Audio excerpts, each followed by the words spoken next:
Imob TV. Oferecimento. Preferita Paisagismo.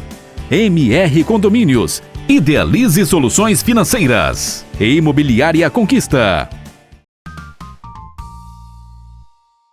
Olá, seja bem-vindo ao seu programa Imob TV. Hoje um programa muito especial, uma semana marcada pelo aniversário de Linhares. E nós recebemos no aniversário de Linhares a 7ª Volta da Lagoa Juparanã, um evento lindíssimo que marcou a presença de 1.200 ciclistas, percorrendo aí um percurso de 111 quilômetros ao entorno da Lagoa Juparanã, passando pelas cidades de Rio Bananal, Soretama e retornando a Linhares, no bairro Três Barras, aqui na nossa cidade, um evento lindíssimo realizado pelo Pedal Linhares, do nosso amigo Tião dos Correios, que está de parabéns pela organização, um evento aí que contou com a média de 100 voluntários. 1.200 ciclistas, parabéns Linhares, 221 anos, de muito orgulho, nós linharenses sentimos muito orgulho em morar nessa cidade, em viver nessa cidade. E o programa de hoje, ele trata de LGPD. A gente volta com esse assunto e até para fazer um passeio ciclístico é necessário passar os dados para fazer o cadastro. E eu recebo aqui no estúdio a doutora Carla Fregona, ela que é sócia da Pado Advogados e especialista em proteção de dados. Seja muito bem-vinda, doutora. Eu que agradeço o convite, Robertinho, muito obrigada. Maravilha. Doutora, até para fazer um passeio ciclístico, as pessoas têm que passar os dados lá para fazer o cadastro, né? Me fala um pouco aí, a lei está fazendo um ano aqui no Brasil agora, né, que está em vigor, né? Me fala um pouco o que deu origem a essa lei, por que só agora o Brasil colocou essa lei em prática? Exatamente porque a gente tem muito dado espalhado, né? Para fazer um passeio ciclístico, você dá os seus dados, você tem um GPS que mostra todo o seu percurso, por onde você anda, tudo são dados pessoais. E a lei, o Brasil, era um dos últimos países da América Latina a fazer uma lei geral de proteção de dados, uma lei específica para proteger os dados. Nós temos na Constituição o direito à privacidade, mas uma lei específica nós não tínhamos. Tínhamos algumas disposições no Código de Defesa do Consumidor, algumas disposições no Marco Civil da Internet, mas não uma lei. Na Europa, a gente já tem legislação desde 1940, se fala de proteção de dados, né? Então, nós já estávamos ficando para trás. E quando começaram a abusar no uso dos dados, que foi o estopim, foi o escândalo da Cambridge Analytica, que mostrou efetivamente que os dados manipulavam as pessoas. Então, as empresas que tinham aquele excesso de dados que nós mesmos espalhamos, acabavam manipulando as pessoas sem que elas soubessem. Então, a partir dali, a Europa fez uma legislação, que a gente fala que é um regulamento, o GDPR, e foi aprovado em 2016 e entrou em vigor em 2018. E ele vincula as relações comerciais de todos os países da comunidade europeia com países que tivessem uma legislação adequada para a proteção de dados.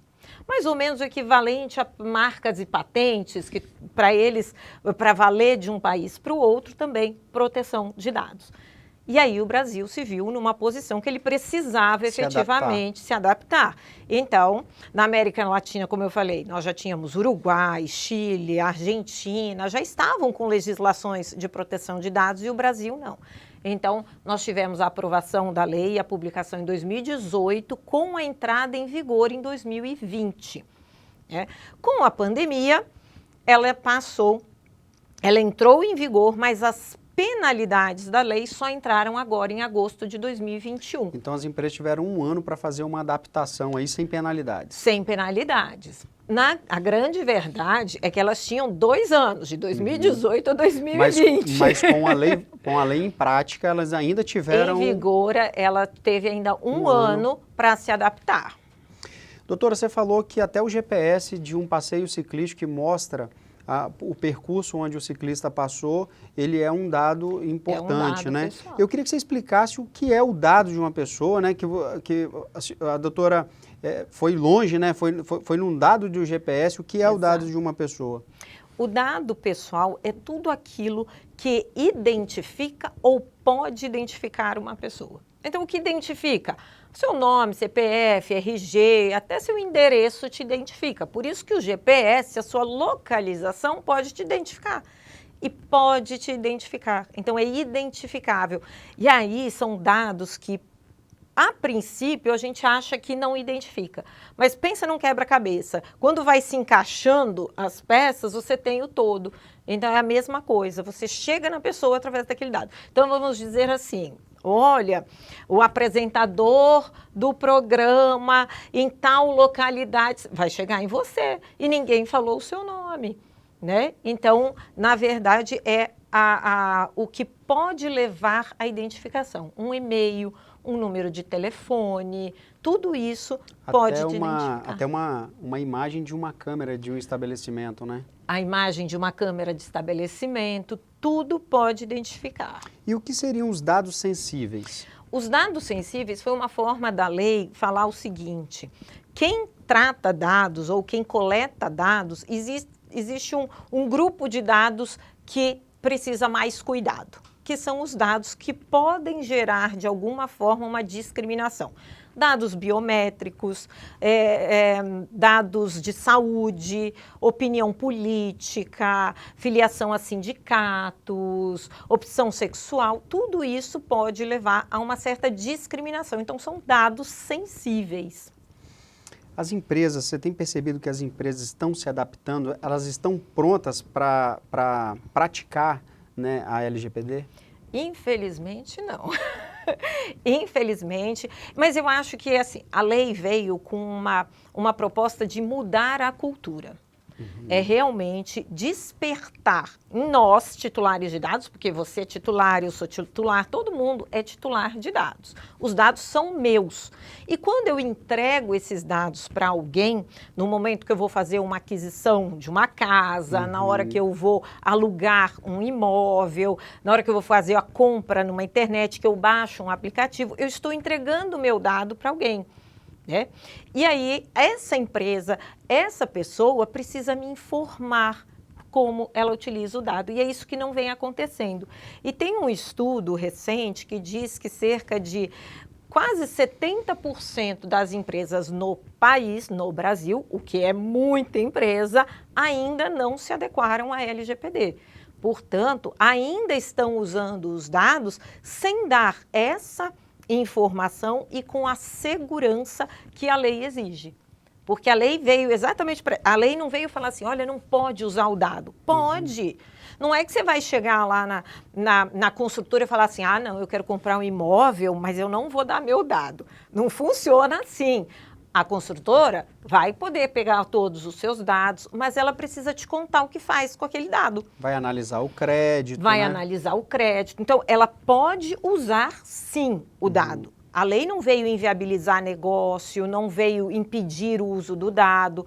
Ela veio para que o titular tome conhecimento do que é feito com o seu dado. Olha, o seu dado vai ser utilizado para uma análise de crédito, para o registro do seu imóvel, vai ser compartilhado com o banco, enfim, é preciso entender qual é o fluxo desse dado. Só lembrando que nos países de ponta, essa lei já vale há 40 anos, né? O Brasil está se adaptando agora, tem um ano que a lei está valendo, né? Passou a valer as penalidades agora. Agora, doutora, me fala uma coisa. Hoje, com a internet, né, com a tecnologia, muitos aplicativos, muitos sites, muita compra pela internet, né? O Brasil, ele compra muito, ele faz muita relação comercial pela internet. Sim. E ali tome dados pessoais o tempo inteiro. Exato. Qual a relação que isso tem, por exemplo, com quem faz um bolo e anuncia no Instagram e coloca o número do telefone, pede lá alguns dados, começa a falar no WhatsApp com uma pessoa, uma cliente. Essa lei ela vale para todo tipo de empresa, para uma gigante da .com, até para uma moça que faz bolo? Sim, a lei vale para todas as empresas de todos os portes, tamanhos e segmentos. Então, vale tanto para o grande quanto para o pequeno. Qual a exceção que a lei faz? Aqueles dados de cunho pessoal. A pessoa física que utiliza o dado só para conversar com o seu amigo, não tem problema nenhum. Agora, a pessoa física e pessoa jurídica que utilizam dados precisam se adequar. A pessoa física que tem finalidade econômica, e aí que entra o bolo. Ah, eu vendo bolo pela internet. Olha, então se você vende o bolo, como é que você guarda esse banco de dados dos seus clientes? Ah, eu tenho só o telefone, o e-mail e o endereço que eu mando para eu mando o entregador. Bom, então você já guardou no seu celular, talvez na fichinha, no caderninho, já compartilhou com o entregador, né? Olha quanto já rodou o seu dado. Qual é a segurança disso tudo? Então crie um aviso de privacidade, um aviso de proteção daquele dado, use uma criptografia no seu telefone, enfim, você tem que cuidar daquele dado que a pessoa te entrega. Isso é muito importante na lei. Agora, quem está nos assistindo agora pode estar se perguntando lá, mas gente, eu faço isso a vida toda, sempre pedi o meu hambúrguer, sempre pedi a minha pizza, nunca teve desafio com isso, nunca tive desafio com isso. Eu queria que a doutora falasse assim, o que pode implicar o vazamento de dados? Vazamento de dados pode trazer a responsabilidade para aquele que utilizou de forma inadequada o dado. Ah, eu deixei na mão do entregador e o entregador acabou indo na sua casa em horários que não eram para ir. Ele acabou conhecendo o seu estabelecimento, né? São coisas que podem acontecer. Riscos da atividade em qualquer local. Mas o vazamento de dados traz uma responsabilidade muito grande para a empresa, para a pessoa que coleta aquele dado.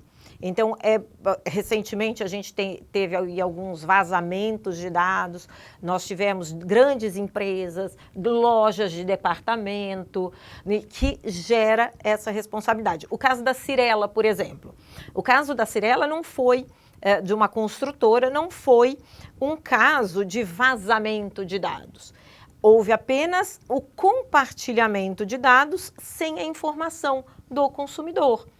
E aí ela foi condenada... Sem o consentimento do consumidor. Sem o consentimento do consumidor. Mas nem tudo precisa de consentimento, não. Nem tudo. A gente tem várias justificativas para utilizar o dado sem o consentimento. O consentimento é uma delas, né? Então, por exemplo, eu chego, vou no banco pedir um financiamento. Ele vai coletar todos os meus dados para fazer análise de crédito. Ele não precisa necessariamente do consentimento. Ele tem um pedido de financiamento que ele vai analisar o crédito e ele tem uma justificativa para usar o dado. Então, nem tudo. Consentimento é uma delas. Mas já existem várias, são mais de 800 ações na justiça com base na LGPD. Uau! E a lei está em vigor há pouco tempo. A lei em vigor há pouco tempo, mais de 800 ações já pautadas na LGPD. Doutora, a gente vai para um rápido intervalo, você não saia daí que a gente tem muito mais informações sobre LGPD. Estamos de volta e hoje eu recebo a doutora Carla Fregona, ela que é sócia da Pado Advogados e especialista em proteção de dados.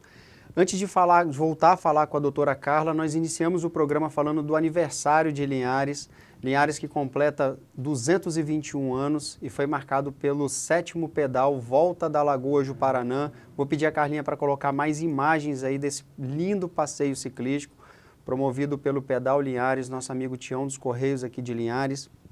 Está de parabéns pelo belo evento. Doutora Carla, nós estávamos falando, né, de como que os dados rodam o mundo, né? Sim.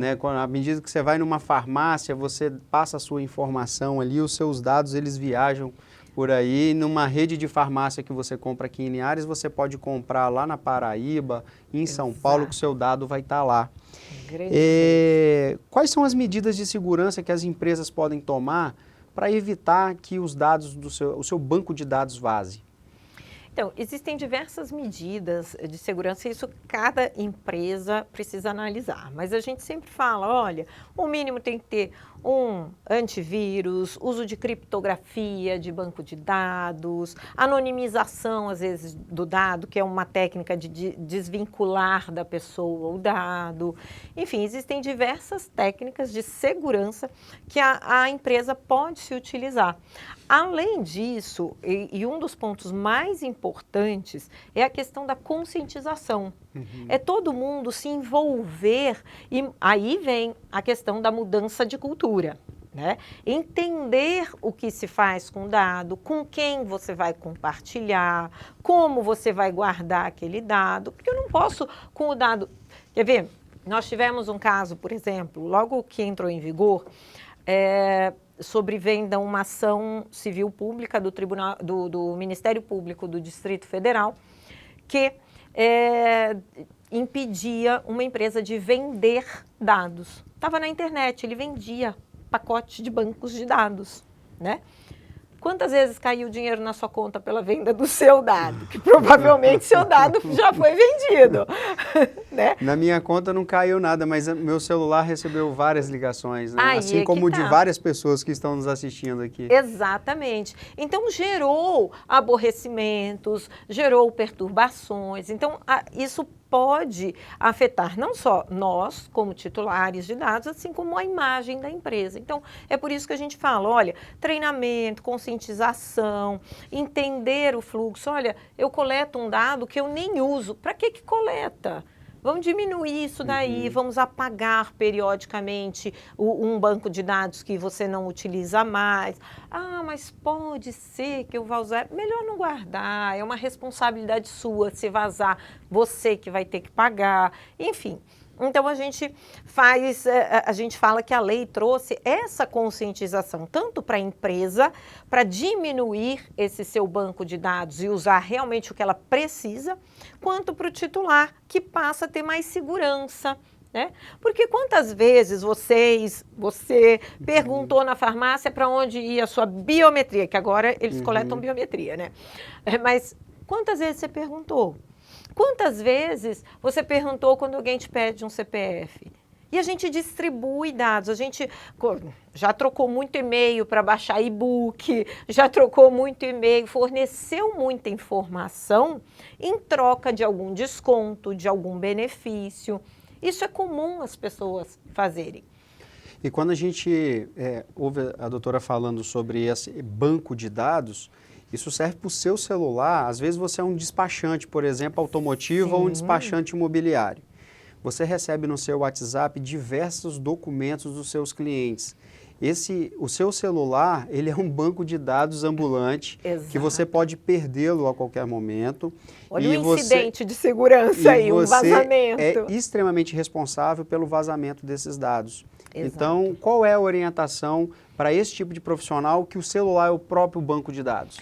Bom, celular, primeira coisa, sempre tenha autenticação em dupla etapa dos seus aplicativos, sempre tenha senha para abertura do celular, é extremamente importante.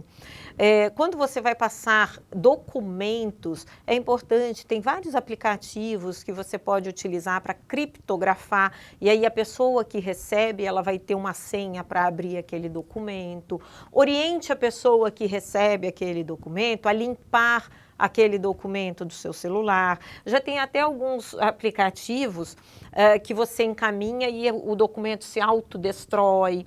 Então, dependendo da área que você efetivamente trabalha, você pode adotar medidas de maior segurança. Mas cuidado com quem que você compartilha, o tipo de aplicativo que você baixa em seu celular, o que você permite acesso a cada um dos aplicativos, porque às vezes a gente permite, olha, pega um aplicativo de transporte para chamar um carro, né? Você dá acesso para ele ao seu rolo de câmera, para que ele precisa das suas fotos? Verdade. Né? Ele só precisa saber de onde você está, para onde vai, né? Então, a gente precisa prestar um pouquinho mais de atenção. E uma coisa, mantenha sempre um antivírus atualizado. todo mundo hoje faz transação bancária pelo celular e a grande maioria sequer tem um antivírus. Tem alguns que falam assim, não resolve nada, mas é um cadeado que você coloca. É uma ferramenta, né, de prevenção. Exato, você não deixa a sua porta aberta o tempo inteiro, você fecha e passa a tranca. Mas o bandido pode forçar? Pode, mas tá lá, é uma medida de segurança. É uma ferramenta. E doutora, como é que se dá a fiscalização dessa questão do vazamento de dados? Esse é um outro detalhe. Muita gente acha, a minha empresa é pequena, ninguém vai se importar comigo. Um engano seu, porque além da Autoridade Nacional de Proteção de Dados, que tem a legitimidade para multar, né, aplicar todas as penalidades, além da autoridade, todos os órgãos de defesa do consumidor também têm. Eles podem fiscalizar em relação à proteção de dados. Todas as agências regulatórias também poderão. O CAD, que é vinculado à Secretaria Econômica, também tem. Já fez uma parceria com a autoridade. O Senacom já fez parceria. Então, todos os órgãos de defesa do consumidor podem também multar com relação à proteção de dados. Então, está aqui. Toda cidade tem um PROCON. Toda cidade tem PROCON. E ele está habilitado para fazer essa fiscalização. Além disso, o próprio titular vai fiscalizar. No momento que ele achar que aquela empresa não está usando o dado dele da forma correta e que não está informando para ele o que faz com os dados, ele pode denunciar.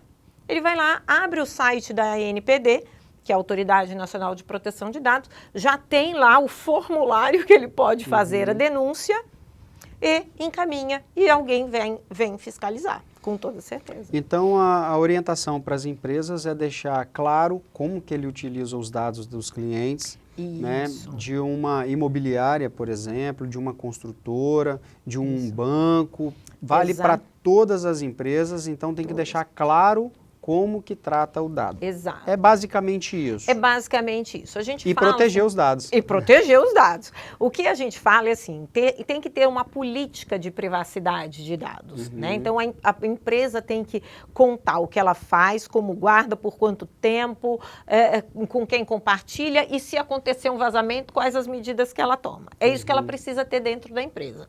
Saber exatamente como se comportar em relação aos dados dos seus clientes. A doutora falou de penalidades, de multas, né? Como é que se dá essa relação aí? Vazado um dado, provado, como é que se dá essa relação da penalidade? Primeiro tem que ter um processinho administrativo, mas começa assim, por exemplo, nós tivemos semana passada uma grande loja de departamentos, teve um ataque cibernético. O PROCON já solicitou informações, a própria Autoridade Nacional de Proteção de Dados já solicitaram essas informações. Como que vazou, por que vazou, quais as medidas que foram tomadas. Então, aí ela analisa tudo isso e verifica, né, qual foi a atitude em relação àquele vazamento, quais os riscos que ela gerou para os seus consumidores e os danos que ela gerou para aqueles titulares de dados. A partir daí, ela vai também analisar, você seguia a lei? Você tinha uma política de privacidade? Você tem tudo que a lei manda você fazer, você fez? Aí, claro que ela aumenta ou diminui a multa. Mas existem multas, advertências, a multa que todo mundo fala que é até 50 milhões de reais, na verdade ela é de 2% a 4% do faturamento da empresa, que é bastante, que vai até 50 milhões, pode ir até 50 milhões, a publicização do incidente. E aí pode queimar a imagem da empresa, que isso é muito danoso. Isso, né, uma empresa que tem uma imagem de 30 anos, de repente, envolvida num ataque hacker, num vazamento. É muito mais caro que 4% ou 5% do faturamento da empresa. Exatamente. Ter a sua imagem, né, manchada por um vazamento de dados. Exato. E o que eu acredito que a penalidade pior, porque multa, a gente dá um jeito e paga, né? E depois vai recuperando. Quem trabalha vai recuperar. Mas a reputação e a maior penalidade é o bloqueio de acesso aos dados. Imagina, tem empresa que se não tiver dado... Não consegue girar, não consegue trabalhar. Não consegue trabalhar. A doutora falou também sobre vazamento cibernético, né? Ataque cibernético.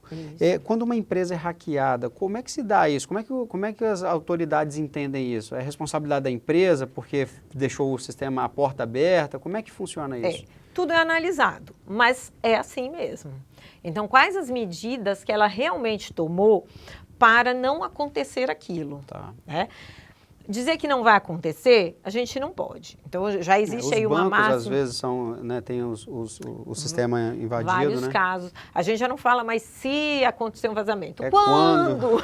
Quando aconteceu o vazamento, quais são as suas medidas? Existem vários testes, a gente chama de pen test, que são mecanismos que você faz, uma tentativa de invasão nos sistemas da empresa. Então, várias empresas são especializadas nisso, fazem essas simulações de ataque, essas tentativas, ficar batendo na porta, né? E aí, se você faz isso constantemente, se você tem antivírus, firewall, você tem todo um aparato que te dá mais segurança, quando acontece, você comprova que você tomou medidas, né? No mínimo, tomou algumas medidas para evitar aquilo. E claro que é tudo a condução daquele momento que vai levar uma multa maior, menor, uma advertência. Entendi. Doutor, eu tenho uma infinidade de perguntas aqui, de assuntos para a gente tratar. Infelizmente, nosso programa está chegando ao final. Sim. Nós temos um hábito aqui no programa de pedir uma mensagem de otimismo para o nosso telespectador. Eu queria que você deixasse uma mensagem de otimismo. Eu vou aproveitar que nós tivemos um passeio ciclístico aqui e vou falar uma frase que é de Einstein, conhecida aí, que... a vida é como andar de bicicleta.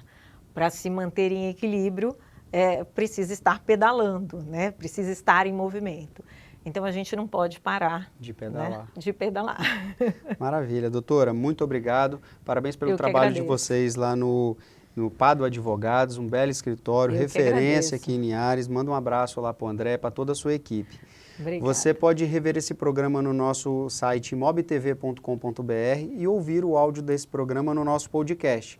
É só ir lá no Spotify e no Deezer e procurar por Housecast, tá bom? Até o próximo programa. Tchau, tchau.